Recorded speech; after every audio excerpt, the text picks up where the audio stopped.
তো আমরা 10 দিনের ভান্সার করেছি। নেপালের 1000 টাকার নোট লম্বা লম্বা, বেশ ভালো। কে বলেছে মিঠু গাড়ি চালাতে পারে না? বড় বড় কানের দুল।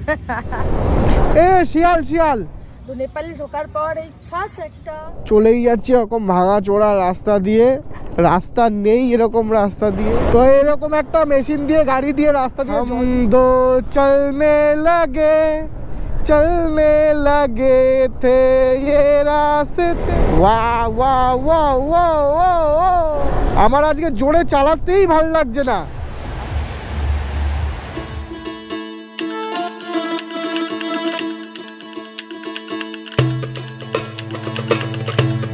এটা হচ্ছে নেপালের ভান্সার অফিস গাড়ি, ঠিক একদম দেখতে পাচ্ছ ওইখানে একটা গেট রয়েছে, যে রাক্সাল বর্ডারের যে মেইন নেপালের যে এন্ট্রি গেটটা আছে ইন্ডিয়ার সাথে, ওখান থেকে ঢুকে ডিরেক্ট তোমাকে এখান থেকে বার করবে। মানে এখানে এসে আগে তোমাকে ভান্সার করতে হবে, দেন এই রাস্তা দিয়ে গাড়ি নিয়ে যাবে।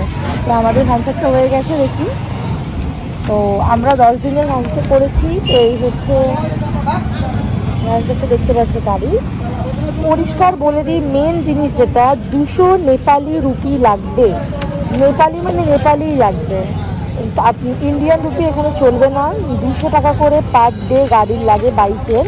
তো 200 নেপালি রুপি লাগবে, যেমন দেখতে পাচ্ছ এখানে করেছে ওরা, ঠিক আছে। অ্যামাউন্ট লেখা টোটাল দেখো 2000 টাকা দেওয়া আছে। মানে নেপালি 10 দিনের আমরা করা হয়েছে 200 টাকা করে, 10 দিনে 2000 টাকা হচ্ছে। আর হচ্ছে কি গাড়ি হচ্ছে আরসি, মানে আরসিটা ডিএলটা লাগে, দিয়ে ওরা করে দেয়। তো ভান্সার বানিয়ে ভান্সার অফিস থেকে বেরালাম, ওইদিকে বেরোলাম, ওখান থেকে ভান্সার অফিসের গেট ঠিক সোজা রাস্তাটা পার হয়ে চলে এলাম এখানে। তো এটা হচ্ছে একটা দোকান দেখতে পাচ্ছ, এই একদম সামনে দোকানটা, এখান থেকে কারেন্সি এক্সচেঞ্জ করিয়ে নিলাম আমরা। আর সাথে দেখতে পাচ্ছ এখানে সিমও পেয়ে যাবে, এনসিএল এর সিম রয়েছে আধার কার্ড দিয়ে। তো সিম তুলে নিলাম আমরা, আর তা কারেন্সি এক্সচেঞ্জ করিয়ে নিয়েছি। তো রুমে গিয়ে বলছি টোটাল কারেন্সি এক্সচেঞ্জ আর সিমে কত কি খরচা পড়বে। দাদা চলতে ঠিক আছে।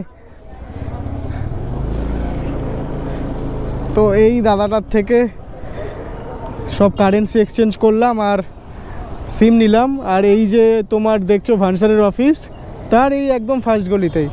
আর আমরা ডান দিক নিয়ে নিচ্ছি, একটা হোটেল খুঁজবো, দেখি কি পাই।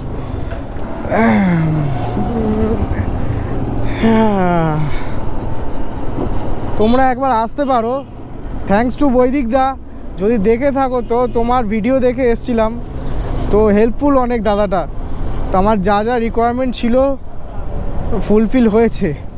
তো যেরকম তোমাদেরকে বলেছিলাম, ভীষণ টায়ার্ড হয়ে গেছিলাম বলে আমরা নেপাল এন্টার করে সমস্ত কিছু যা যা আছে ভান্সার করিয়ে, মানি এক্সচেঞ্জ করিয়ে, তারপর পাশেই একটা বীরগঞ্জে একটা রুম নিয়ে নিয়েছিলাম। তো তোমরা চাইলে আরও কিছু কিলোমিটার এগিয়ে যেতে পারো। যেটা বলেছিলাম সিম আর মানি এক্সচেঞ্জের ব্যাপারটা নিয়ে। তো এই যে দেখতে পাচ্ছ, এটা হচ্ছে নেপালের সিম, এটা হচ্ছে এনসিএল কোম্পানি সিমটা, দেখো দেখতে পাচ্ছ। তো সিমটা নিতে আমাদের লেগেছিল হচ্ছে 100 টাকা, মানে ইন্ডিয়ান কারেন্সির 100 টাকা, যেটাতে 45-এর রিচার্জ থাকবে, একটা সিম থাকবে। সঙ্গে সঙ্গে হয়ে গেছে আধার কার্ড দিয়ে আমরা ইনস্ট্যান্ট সিম নেওয়ার পরে জেনারেট হয়ে যায়। আর যদি আলাদা করে মানে নেটের প্যাক মারতে চাও তাহলে আলাদা করে 300 নেপালি টোটাল দিয়েছি, 600 নেট আর 45 টাকা টক টাইম, সেটা কিন্তু নেপালি টক টাইম, ইন্ডিয়ান নয়। তো তার জন্য ওয়াইফাই কলিং মাস্ট দরকার। আচ্ছা, মানি এক্সচেঞ্জের ব্যাপারে বলে দিই, সেখানে অনেক দোকান আছে যেখানে মানি এক্সচেঞ্জ হয়। তো দেখো আমার কাছে আছে এই যে টাকা, 1000 টাকার নোট। আমাদের ইন্ডিয়াতে এগুলো হচ্ছে কি এখন বন্ধ হয়ে গেছে, বাট নেপালের 1000 টাকার নোট লম্বা লম্বা, বেশ ভালো।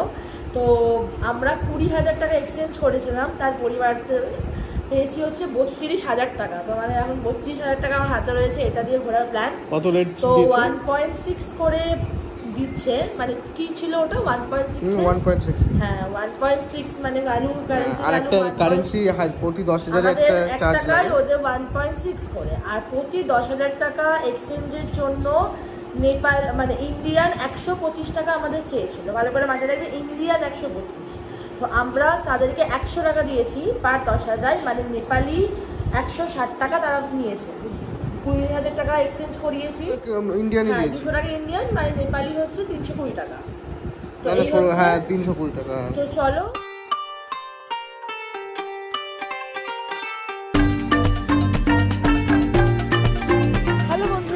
নেপাল ব্লগের নতুন একটা সিরিজে তোমাদেরকে স্বাগত। আজকে হচ্ছে ডে 2। আমরা এখানে আছি হচ্ছে নেপাল এন্টার করে বীরগঞ্জ। কালকে স্টে করেছিলাম। তোমরা যারা আগের ভিডিও দেখেছো তারা জানো, যারা জানো না তারা দেখে আসো। এছাড়া এখান থেকে হচ্ছে আমরা যাব হচ্ছে আজকে পোখরা। তো এখান থেকে পোখরা প্রায় ধরো 265 বা 70 কাছাকাছি কিলোমিটার। এখন বাজে হচ্ছে 8:25 নেপালি টাইমে। আর যদি ইন্ডিয়ান টাইম বলো তাহলে খুব জোর বাজে হচ্ছে 8:10, 15 মিনিট এগিয়ে নেপাল অ্যাজ আ টাইম। তো এই যে পেছনে হোটেলটা দেখছো, Lakshmi hotel and party palace. তো এখানে আমরা কালকে স্টে করেছিলাম। এটা একদমই এন্ট্রি করেই 2 কিলোমিটারের কাছাকাছি ছিল একদম নেপালের বর্ডার থেকে। তো মাত্র 800 মানে নেপালি রুপি দিয়েছিলাম, মানে ওই ইন্ডিয়ান কারেন্সি হিসাবে ধরে রাখো 500 সামথিং হচ্ছে। তো দিয়ে আমরা স্টে করেছিলাম। এবার আমরা বেরোবো এখান থেকে। তো রাজা আসছে, রাজা সমস্ত রাইড করবে, কোথা থেকে যাচ্ছি, রোড কী থাকছে, রোডের কন্ডিশন, ইভেন কি কোথা থেকে কোথায় হয়ে যাচ্ছি, তো সব আপডেটটা রাজা তোমাকে যেতে যেতে বলবো। नेपाल में आपका हार्दिक स्वागत है। তো হিন্দি বলছি কেন, এখানে সব হিন্দি বলতে বলতে অভ্যাস হয়ে গেছে। খেতে যাচ্ছি হিন্দি, ঠিক আছে, তেল ভরবো হিন্দি, সব বলতে বলতে বাংলার বলার হচ্ছে না। আমরা হেটোডা হয়ে মুংলিং হয়ে পোখরা যাব।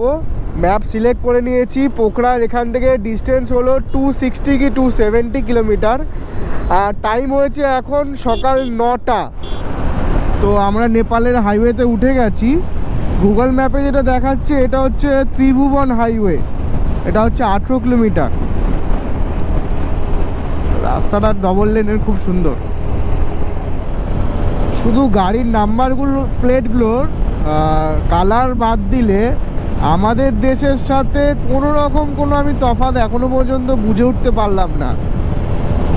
কেন, তার কারণ হচ্ছে, বিশেষ কারণ, রাস্তাঘাট মোটামুটি একই রকম পুরোপুরি আমাদের হাইওয়ের মতনই।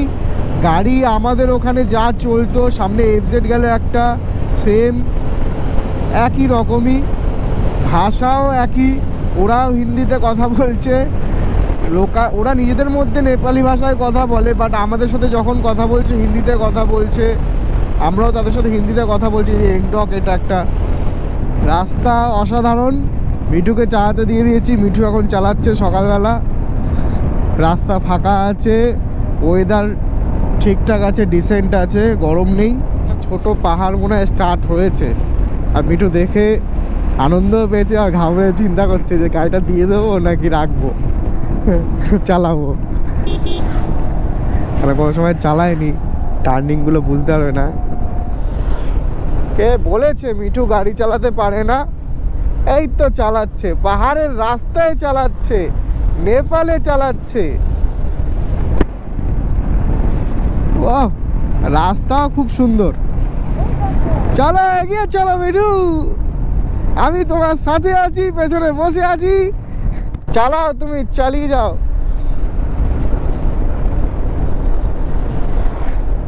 জল নেই, একটু শুকিয়ে গেছে পুরো জল।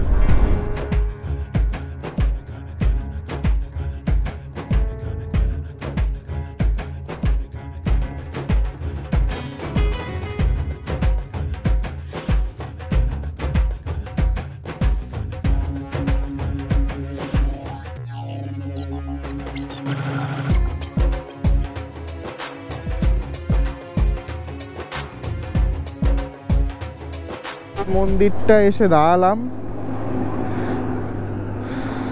প্রণাম করে নেপাল পোখরার দিকে রওনা হব।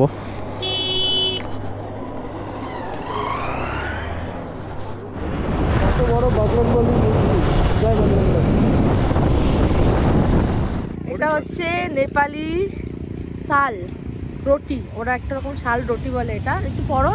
আর রাজার ইয়ারিংস পড়ো না না, বড় বড় কানের দুল।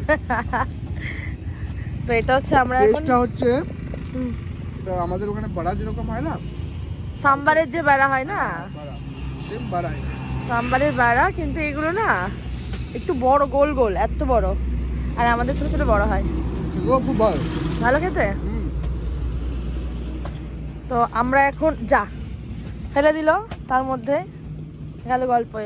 তো আমরা এখন দাঁড়িয়ে আছি জাস্ট 50 কিলোমিটার কভার হয়েছে বীরগঞ্জের হোটেল থেকে পোখরার দিকে যাচ্ছি। জায়গাটা বেশ দেখতে পেলাম, ভালো লাগলো। পরপর দোকান রয়েছে, দেখতে পাচ্ছ সাইডে পাহাড় রয়েছে, আর এখানটা ফাঁকা আছে, কেউ নেই, তার জন্য আমরা ওখানে দাঁড়িয়ে পড়লাম। তো এই জায়গাটা ব্রিজের নাম লেখা ছিল মানাহারি ব্রিজ। এ ন্যানো চলছে, এই নেপালে ন্যানো চলছে দেখলে। আজকে নেপালে হলো আজকে হোলি, তো সবাই আজকে এখানে ট্রেন যাচ্ছে আলাদা ধরনের, আমাদের যতই থাকুক না থাকুক এখানের আছে কীরকম না, সবাই সাদা ড্রেস পরে। আসার সময় যে কটা মার্কেট পেলাম সব কটা মার্কেটের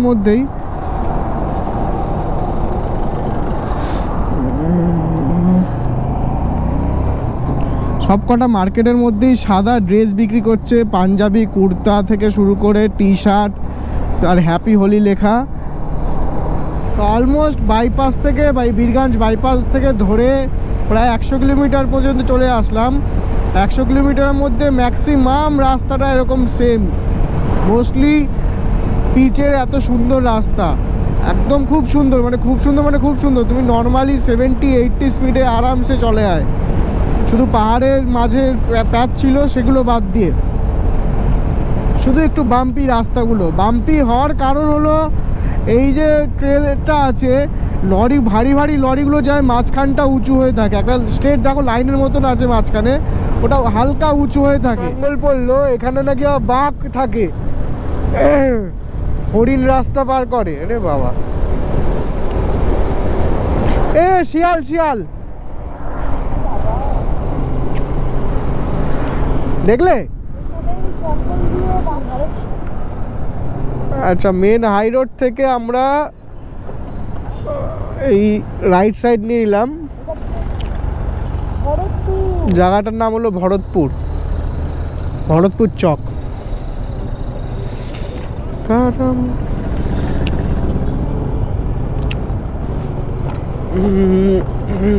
বাবা কতগুলো পুলিশ। নিয়ে যাও তো মিঠুকে।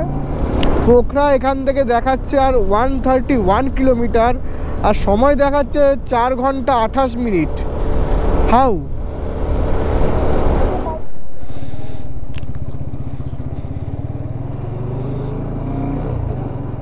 এখানে একটা স্তূপার মতন দেখতে পেলাম, দাঁড়াই। তো জাস্ট দেখতে পাচ্ছ একটা সুন্দর জায়গা, রাস্তা দিয়ে আস্তে আস্তে আমরা দুজন মিলে দেখতে পেলাম এটা হচ্ছে মহাবুদ্ধা গুম্বা। তো নেপালে ঢোকার পর এই ফার্স্ট একটা বুদ্ধা স্তূপ দেখতে পেয়ে আমরা দাঁড়িয়ে পড়েছি। আর জাস্ট দেখো কি সুন্দর, ওপরে পুরো একদম শালবন, আর এইগুলো যা কালারিং কি বলে আমি জানি না, কিন্তু এইগুলো খুব ভালো লাগছে।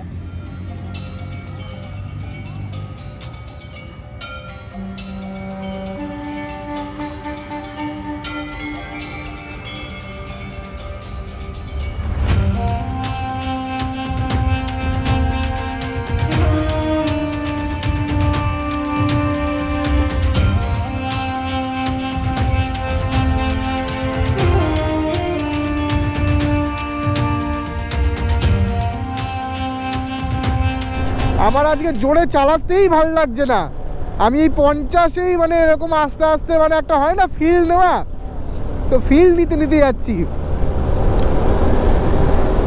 এমনি সময় যেরকম চালাই সেই প্যাটার্নেই চালাতে ইচ্ছা করছে না।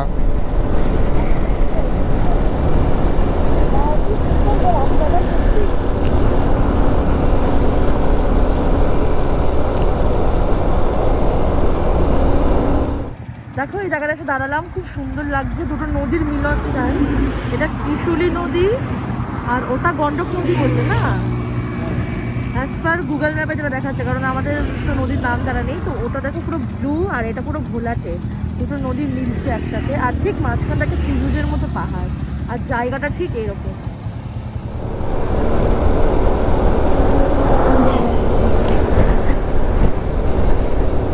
রাস্তা এত সুন্দর জিগজ্যাগ, ভিডিও অন না করে পারা যাচ্ছে না। দু সাইডে খাড়া খাড়া উঁচু পাঁচিলের মতন পাহাড়, আর মাঝখান দিয়ে এরকম সুন্দর রাস্তা, আর একদম বাদিক দিয়ে একটা নদী চলে যাচ্ছে। আর কি চাই?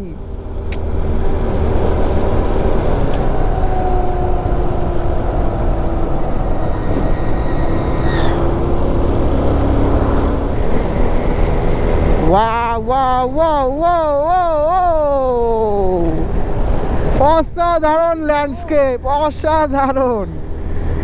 এই না মনে হচ্ছে বিদেশে এসছি, এইবার না মনে হচ্ছে এতক্ষণ কি হাইওয়ে দিয়ে চালাচ্ছিলাম, পাহাড়ে এসে যদি পাহাড়েই না চালাই তাহলে আর হলো কি।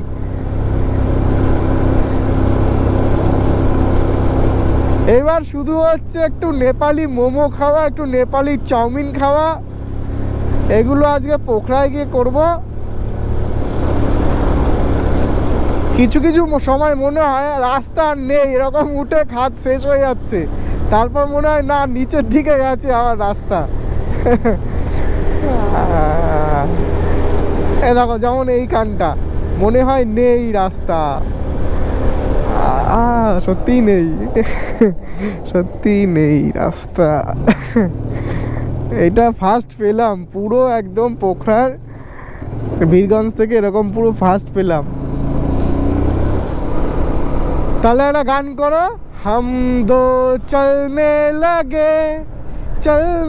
लगे थे ये रास्ते, हो मंजिल से बेहतर बढ़ने लगे ये रास्ते। পোখরা 90 কিলোমিটার ভিডিও হচ্ছে। আমরা মুংলিং থেকে এই বাদিকে ঢুকে গেলাম, আর ওদিকে সোজা চলে যাচ্ছে কাঠমান্ডু, আর 90 কিলোমিটার বাকি। কিন্তু গুগল আন্টি টাইম দেখাচ্ছে 9 hour 56 minute. I don't know Y.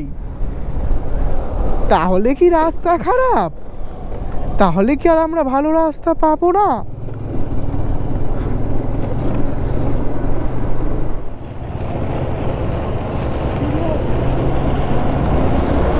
তো এরকম একটা মেশিন দিয়ে গাড়ি দিয়ে রাস্তা দিয়ে জল দিচ্ছে।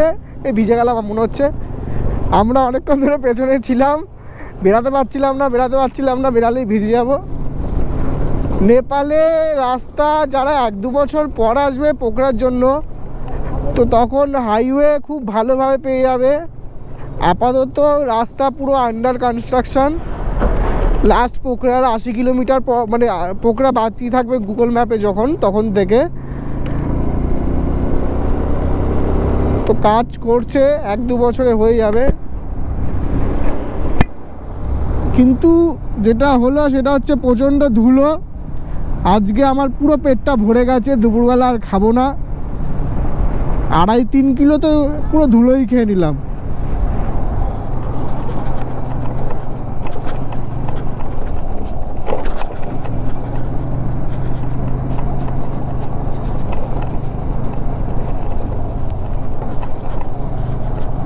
অসুবিধা হচ্ছে খুব।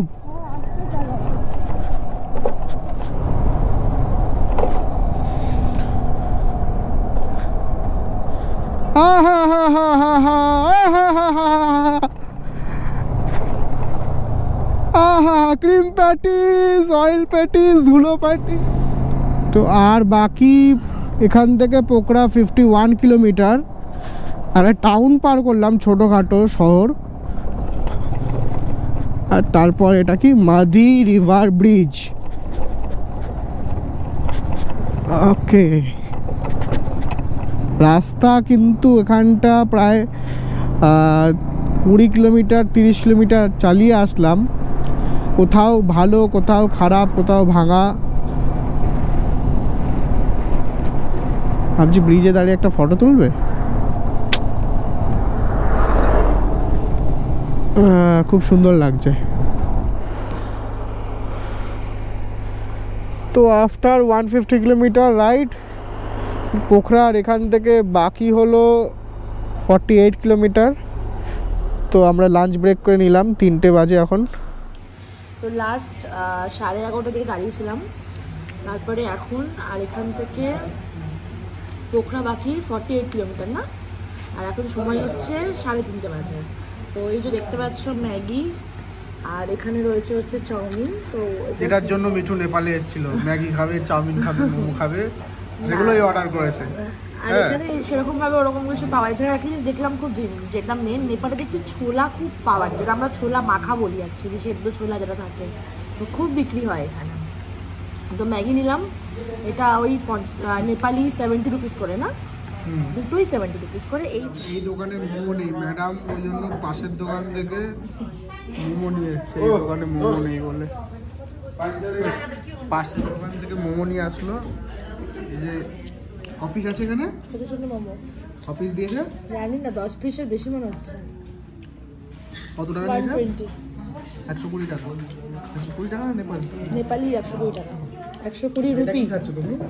এটা না পেঁয়াজ পকোড়া না কি পকোড়া, রাজা অর্ডার করেছে, পুরো অরেঞ্জ ওর মতো।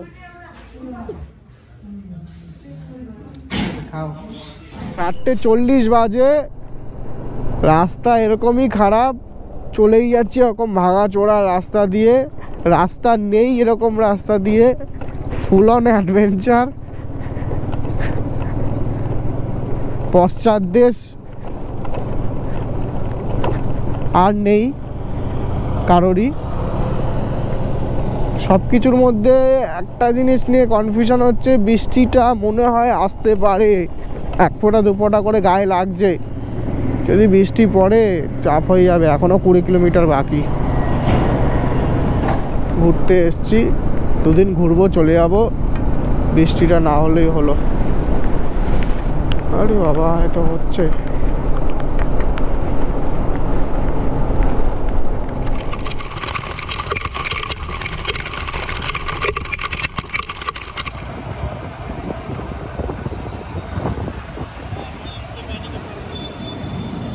কোথায় যাবে সোজা?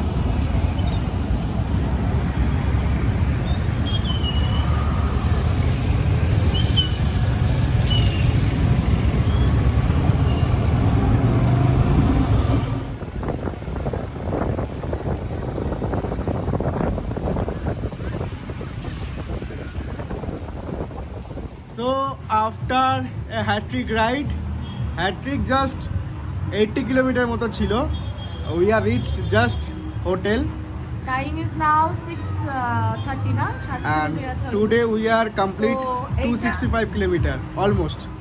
পোখরা আসার রাস্তাটা বড্ড বাজে, মানে বড্ড বাজে। তারপর এত বৃষ্টি হচ্ছে, লাস্ট 20 কিলোমিটার থেকে বৃষ্টি, 4:30 থেকে 6:30 বেজে গেল 20 কিলোমিটার আসতে। আর জাস্ট ভিউটা দেখাও, এটা হচ্ছে হোটেল থেকে ভিউ, দেখছো ব্যাকগ্রাউন্ডে সেই দোলনা, সাথে পেছনে লেক, সব দেখা যাচ্ছে। তো হোটেলটা কি, ওটা নেক্সট ভিডিওতে কালকে বলছি, পরের ভিডিও চলে আসো। আর এখানেই ভিডিওটা এখানে শেষ করছি। একটা রুম ট্যুর দিই দাও। চলো হোটেলের রুমটা তোমাদেরকে দেখাই।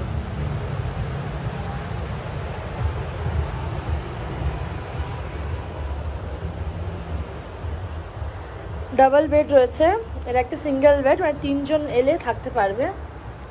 আর এই যে রুম, এখানে ওয়াশরুম এটা। আর হোটেলের জাস্ট ব্যালকনিটা থেকে দেখো, বাইরে থেকে জাস্ট ভিউ। আর সাথেই আর একটুখানি যদি এগিয়ে যাও, রয়েছে ওপেন বসার জন্য চেয়ার টেবিল, এখানেও রয়েছে সাথে দোলনা, এবং দেখতেই পাচ্ছ কালকে সকালবেলা এই জায়গাটা ঘোরার ব্যাপার আছে। থাকো ভিডিওতে। পোখরাতে 1 ডে আমরা থাকছি এবং ঘুরবো, কোথায় কোথায় পোখরাতে ঘুরবো, সাইট সিন করবো। সামনের অন্ধকার জায়গাটা দেখতে পাচ্ছি, এটাই অ্যাকচুয়াল ফেভা লেক। তো ফেভা লেকটাও কালকে মর্নিংয়ে দেখাচ্ছি। আচ্ছা, কোথায় আছি হোটেলটা দেখতে গেলে অবশ্যই কালকের ভিডিওতে আসতে হবে। আমি রাতের কথা শুনবো না, এখানেই শেষ করলাম, দেখা হচ্ছে পরের ভিডিওতে। কিছু করার নেই, দেবে না, আমার কিছু করার নেই। টাটা। চলো টাটা। ভিডিওটা দেখো, যদি ভালো লাগে প্লিজ লাইক করো, আর যারা যাবে তাদেরকে একটু শেয়ার করো। যদি ইনফরমেটিভ লাগে তো, কোনো যদি সাজেশন থাকে প্লিজ করো কমেন্ট বক্সে।